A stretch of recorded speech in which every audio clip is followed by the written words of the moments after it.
ನಮಸ್ಕಾರ ವೀಕ್ಷಕರೇ, ಇವತ್ತಿನ ದಿವಸ ನಾವು 41ನೇ ಅಧ್ಯಾಯ ಪಾರಾಯಣ ಪ್ರಾರಂಭಿಸೋಣ. ಶ್ರೀ ಗಣೇಶನ್ಮ, ಶ್ರೀ ಸರಸ್ವತಿಯನ್ಮ, ಶ್ರೀ ಗುರುಭ್ಯೋ ನಮಃ. ಶ್ರೀ ಕುಲದೇವತಾಯನ್ಮ, ಶ್ರೀ ಶ್ರೀಪಾದ ಶ್ರೀವಲ್ಲಭ, ಶ್ರೀ ನರಸಿಂಹ ಸರಸ್ವತಿ ದತ್ತಾತ್ರೇಯ ಗುರುಭ್ಯೋ ನಮಃ. ಪಾಲಾರ್ಕ ಪ್ರಭಮೀಂದ್ರ ನೀಲಜಟಿಲಂ ಭಸ್ಮಾಂಗರಾಗೋಜ್ಜುರಂ ಶಾಂತಂ ನಾದ ವಿಲನ ಚಿತ್ತಪವನ ಶಾರ್ದೂಲ ಚರ್ಮಾಂಬರಂ ಬ್ರಹ್ಮಜ್ಞ ಸನಕಾದಿಭಿ ಪರಿವರ್ತನ ಸಿದ್ಧೈ ಸಮಾರಾಜನ್ ದತ್ತಾತ್ರೇಯ ಮಪಾಸ್ಮಹೇ ಹೃದಿಮದ ಧೇ ಸದಾ ಯೋಗಿಭಿ.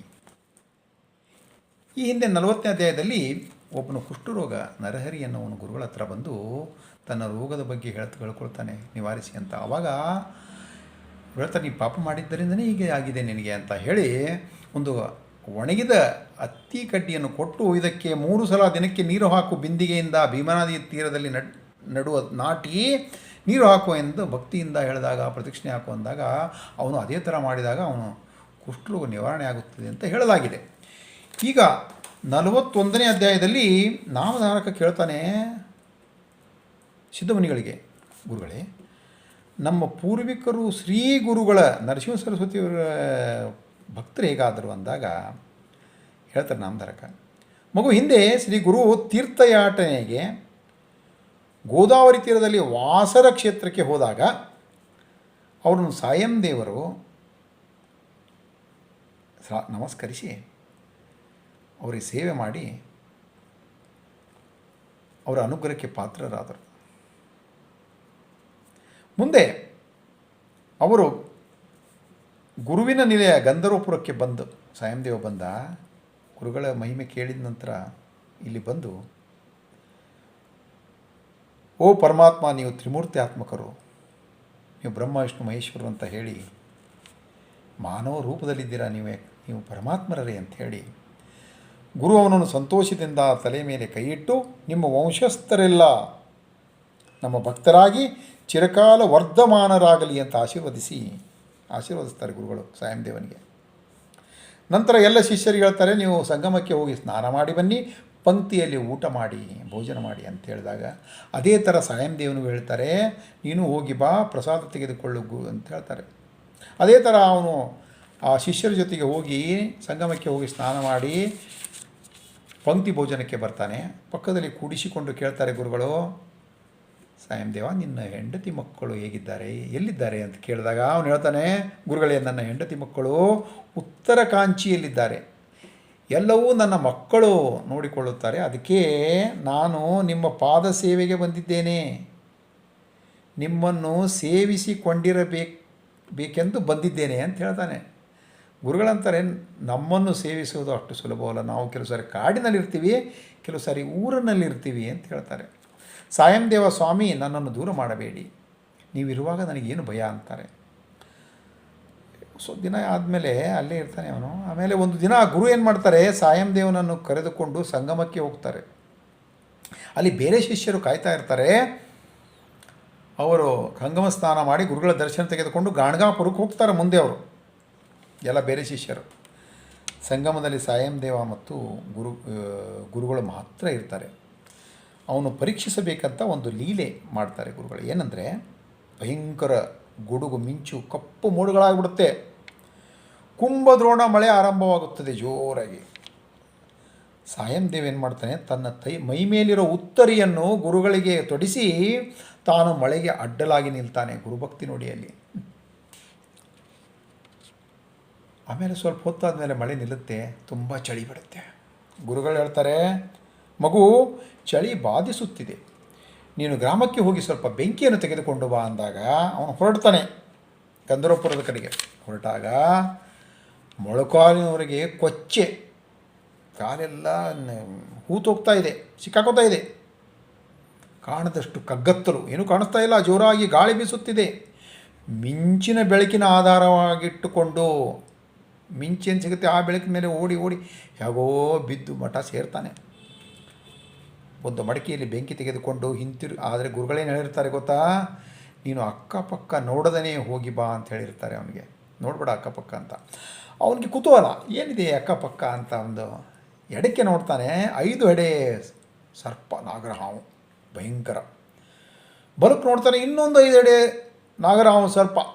ಇನ್ನೂ ಭಯ ಬರುತ್ತೆ ಅವನಿಗೆ.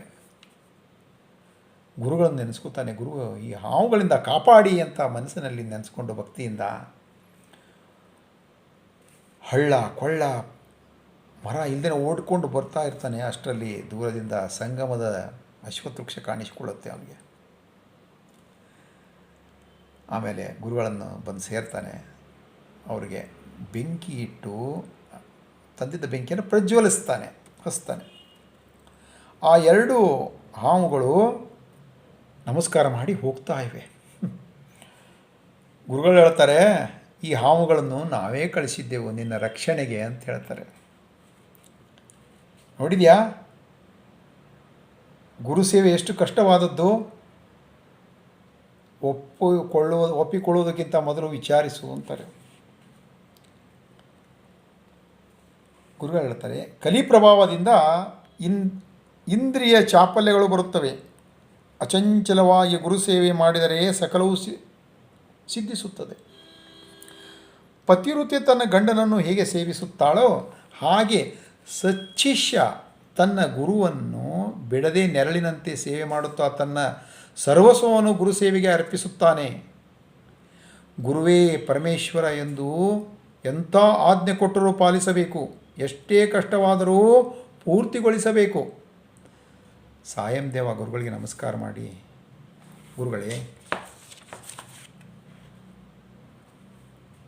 ಗುರುಭಕ್ತಿ ಬೋಧಿಸಿ ಅಂತ ಕೇಳ್ತಾರೆ. ಆವಾಗ ಗುರುಗಳು ಹೇಳ್ತಾರೆ, ಹಿಂದೆ ಪಾರ್ವತಿ ದೇವಿಗೆ ಪರಮೇಶ್ವರ ಬೋಧಿಸಿದ ಗುರುಭಕ್ತಿ ತತ್ವವನ್ನು ನಿಮಗೆ ಹೇಳುತ್ತೇನೆ. ಶಿವನು ಹೀಗೆ ಹೇಳಿದನು, ದೇವಿ, ಗುರುವೇ ಈಶ್ವರನು ಎನ್ನುವ ದೃಢ ವಿಶ್ವಾಸದಿಂದ ಅವರನ್ನು ಸೇವಿಸುವುದರಿಂದ ಸರ್ವಸಿದ್ಧಿಗಳು ಉಂಟಾಗುತ್ತವೆ. ಅಂತಹ ಫಲವೇ ತಪೋನುಷ್ಠಾನಾದಿಗಳಿಂದ ಬಹಳ ಕಾಲದವರೆಗಲ್ಲದೆ ಸಿದ್ಧಿಯಾಗದು. ಯಥಾವಿಧಿಯಾಗಿ ಗುರುವನ್ನು ಸೇವಿಸುವವರಿಗೆ ಯಜ್ಞಾದಿ ಕರ್ಮಗಳನ್ನು ಮಾಡದಿರುವುದರಿಂದ ಉಂಟಾಗುವ ಲೋಪಗಳಿರುವುದಿಲ್ಲ. ಹಿಂದೆ ತ್ವಷ್ಟನೆಂಬ ಬ್ರಾಹ್ಮಣ ಬಾಲಕನಿಗೆ 8 ವರ್ಷದಲ್ಲಿ ಉಪನಯನ ಮಾಡ್ತಾರೆ. ವೇದಾಧ್ಯಯನಕ್ಕೆ ಗುರುವಿನ ಕಡೆಗೆ ಕಳಿಸ್ತಾರೆ, ಗುರುವಿನ ಬಳಿ ಆಶ್ರಮಕ್ಕೆ. ಆ ಬ್ರಹ್ಮಚಾರಿ ನಿಷ್ಠೆಯಿಂದ ಗುರು ಸೇವೆ ಮಾಡುತ್ತಿರಲು ಒಂದು ದಿನ ಗುರು ಇದ್ದ ಕುಟೀರ ಶಿಥಿಲವಾಗಿ ಮಳೆ ನೀರೆಲ್ಲ ಒಳಕ್ಕೆ ನುಗ್ಗುತ್ತದೆ. ಗುರು ತ್ವಷ್ಟನನ್ನು ಶಿಷ್ಯನನ್ನು ಕರೆದು, ಮಗು, ಈ ಕುಟೀರ ಪ್ರತಿ ಸಲವೂ ಮಳೆಯಿಂದ ಹಾಳಾಗುತ್ತಿದೆ. ಹೀಗೆ ಗಾಳಿ ಮಳೆ ಬೆಂಕಿಯಿಂದ ನಾಶವಾಗದಂತಹ ಎಲ್ಲ ಅನುಕೂಲಗಳು ಇರುವಂತಹ ಕುಟೀರವೊಂದು ನನಗೆ ಬೇಕು ಎಂದು ಹೇಳುತ್ತಾರೆ ಶಿಷ್ಯನಿಗೆ, ತ್ವಷ್ಟನಿಗೆ. ಆಗ ಗುರುಪತ್ನಿ, ಮಗು, ಯಾರೂ ನೇಯದ ಹೊಲಿಯದ ಬಣ್ಣದ ನನಗೆ ಹೋಗುವಂತಹ ರವಿಕೆ ತಂದು ಕೊಡಬೇಕು ಅಂತ ಹೇಳ್ತಾಳೆ ಗುರುಪತ್ನಿ. ಅಷ್ಟರಲ್ಲಿ ಗುರುಪುತ್ರ ಬಂದು, ಅಣ್ಣ, ನನಗೆ ಮಣ್ಣು ಅಂಟದ ನೀರ ಮೇಲೆ ನಡೆಯುವಂತಹ ಯಾವ ಕಾಲಕ್ಕೂ ಸರಿಯಾಗಿರುವಂತಹ ಪಾದರಕ್ಷೆ ಬೇಕು ಎಂದು ಹೇಳಿದ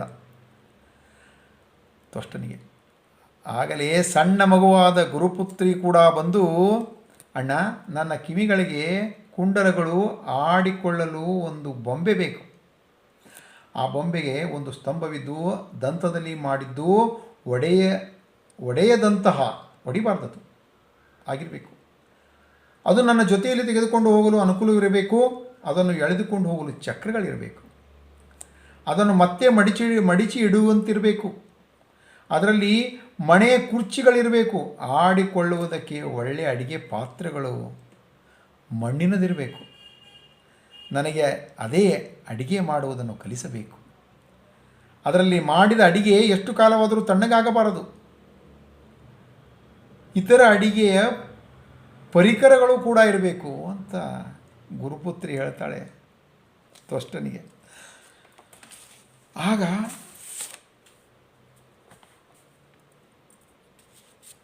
ತ್ವಷ್ಟ ಅಂಗೀಕರಿಸಿ ಅಡವಿಗೆ ಹೋಗ್ತಾನೆ.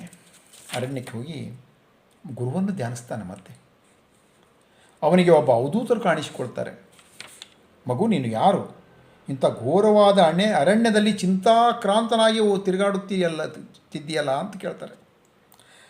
ಅವರಿಗೆ ನಮಸ್ಕರಿಸ್ತಾನೆ ತ್ವಷ್ಟ. ಸ್ವಾಮಿ, ನಿಮ್ಮನ್ನು ನೋಡಿದರೆ ಸಾಕ್ಷಾತ್ ಈಶ್ವರನಂತರ ಇದ್ದೀರಾ ಅಂತ ಹೇಳ್ತಾನೆ, ಅನಿಸುತ್ತದೆ ಅಂತ ಹೇಳ್ತಾರೆ.